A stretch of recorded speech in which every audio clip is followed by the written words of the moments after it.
একের পর এক হামলা চলমান। সুইসাইড ড্রোনের পর এবার ইসরায়েলের মার্কিন দূতাবাসে ইরানের ক্ষেপণাস্ত্র হামলা। ন্যাটোর বিপক্ষে আসছে ক্ষমতাধর 4 মুসলিম দেশের সামরিক ঐক্য, মাথায় চিন্তার ভাঁজ আমেরিকার। ইরাকে মার্কিন দূতাবাস ঘেরাও, উত্তেজনা চরমে। ইরানে ধরা পড়ছে একের পর এক মোসাদ এজেন্ট, ড্রোন তৈরির সরঞ্জাম সহ আটক একাধিক। ইসরায়েলে পারমাণবিক হামলার হুমকি পাকিস্তানের, হরমুজ প্রণালী বন্ধের খবরে কাঁপছে দুনিয়া। শুনছিলেন ইসরায়েল ইরান যুদ্ধের আলোচিত 5 খবরের শিরোনাম, এবার থাকছে বিস্তারিত। একের পর এক হামলার মাঝে মধ্যপ্রাচ্যে আরও এক উত্তপ্ত মুহূর্তের জন্ম দিল ইরান। এবার সুইসাইড ড্রোন হামলার পর ইসরায়েলে মার্কিন দূতাবাস লক্ষ্য করে ছোড়া হয়েছে ইরানের ক্ষেপণাস্ত্র। সূত্র বলছে তেল আবিবের কূটনৈতিক জোনে অবস্থিত দূতাবাস ভবনের আশপাশে কয়েকটি ক্ষেপণাস্ত্র আঘাত হানে, যার ফলে বিস্ফোরণ ও অগ্নিকাণ্ডের ঘটনা ঘটে। এই হামলাকে ইসরায়েল সরাসরি যুদ্ধ ঘোষণার শামিল বলে অভিহিত করেছে, আর যুক্তরাষ্ট্র একে চরম উস্কানি বলে নিন্দা জানিয়েছে। নিরাপত্তা বিশ্লেষকদের মতে ইরান সুপরিকল্পিতভাবে এই হামলার মাধ্যমে কেবল ইসরায়েল নয়, বরং তার মিত্র যুক্তরাষ্ট্রকেও সরাসরি বার্তা দিল যে সংঘাত এখন আর শুধু সীমান্তে সীমাবদ্ধ নেই, এটি ঢুকে পড়েছে কূটনৈতিক বলয়ে।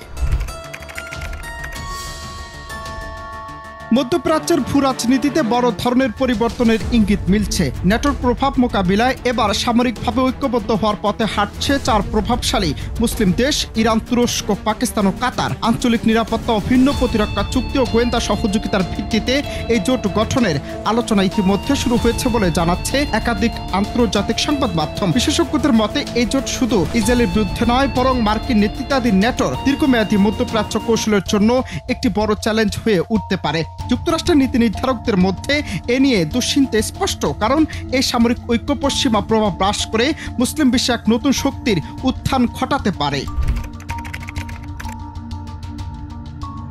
আবার মধ্যপ্রাচ্যে উত্তেজনা নতুন মাত্রা পেয়েছে যখন ইরাকের বাগদাদে অবস্থিত মার্কিন দূতাবাস লক্ষ্য করে চালানো হয় রকেট ড্রোন হামলা। ইরাকি নিরাপত্তা বাহিনীর তথ্য মতে দূতাবাসের গ্রিন জোনে একাধিক বিস্ফোরণ ঘটে, যা যুক্তরাষ্ট্রের উপর ক্রমবর্ধমান প্রতিরোধমূলক মনোভাবেরই ইঙ্গিত। যদিও ক্ষয়ক্ষতির পরিমাণ সীমিত, তবে এই ঘটনায় দূতাবাস আংশিক ঘেরাও অবস্থায় চলে গেছে এবং মার্কিন কর্মকর্তারা নিরাপত্তা চত্বরে আশ্রয় নিয়েছেন। ধারণা করা হচ্ছে ইরানপন্থী মিলিশিয়া গোষ্ঠীগুলো এই হামলার পেছনে রয়েছে, যারা গাজায় ইসরায়েলি হামলার প্রতিবাদে যুক্তরাষ্ট্রকে দায়ী করছে। ফলে মার্কিন কূটনৈতিক স্থাপনার উপর এই হামলা শুধু ইরাক নয়, গোটা অঞ্চলে নতুন করে সংঘাতের আশঙ্কা বাড়িয়ে দিয়েছে। ইরাকে গোপন চরবৃত্তির অভিযোগে একের পর এক মোসাদ এজেন্ট গ্রেপ্তার হচ্ছে, যা মধ্যপ্রাচ্যের গোয়েন্দা লড়াইয়ে নতুন মোড় এনেছে। সবশেষ তথ্য অনুযায়ী ইরানের নিরাপত্তা সংস্থা IRGC রাজধানী তেহরান ও দেশটির পশ্চিমাঞ্চলীয় কয়েকটি প্রদেশে অভিযান চালিয়ে ড্রোন তৈরির সংবেদনশীল সরঞ্জাম এবং যোগাযোগ ডিভাইস সহ একাধিক ব্যক্তিকে আটক করেছে, যাদের সাথে ইসরায়েলি গোয়েন্দা সংস্থা মোসাদের প্রত্যক্ষ সংযোগ রয়েছে বলে দাবি করা হয়েছে। ইরানি রাষ্ট্রীয় টেলিভিশনে প্রচারিত ভিডিওতে দেখা যায় কিভাবে এসব এজেন্ট গোপনে সামরিক প্রযুক্তি চুরির চেষ্টা করছিল। বিশ্লেষকরা বলছেন এ ধরনের ঘটনার পুনরাবৃত্তি ইসরায়েলের গোপন অভিযান ব্যর্থ হওয়ার প্রমাণ এবং একই সঙ্গে ইরান অভ্যন্তরীণ নিরাপত্তা জোরদার কঠোর পদক্ষেপ নিচ্ছে। মধ্যপ্রাচ্যে উত্তেজনা যখন চরমে, ঠিক তখনই ইসরায়েলের বিরুদ্ধে পারমাণবিক হামলার ইঙ্গিত দিল পাকিস্তান। সম্প্রতি হরমুজ প্রণালী বন্ধের সম্ভাবনার খবর প্রকাশ্যে আসতেই বৈশ্বিক বাজারে ব্যাপক অস্থিরতা ছড়িয়ে পড়ে। এই প্রণালী দিয়ে বিশ্বজুড়ে সরবরাহ হয় প্রায় 1/3 তেল, যা বন্ধ হলে জ্বালানি সংকট সহ একাধিক অর্থনৈতিক বিপর্যয় নেমে আসতে পারে।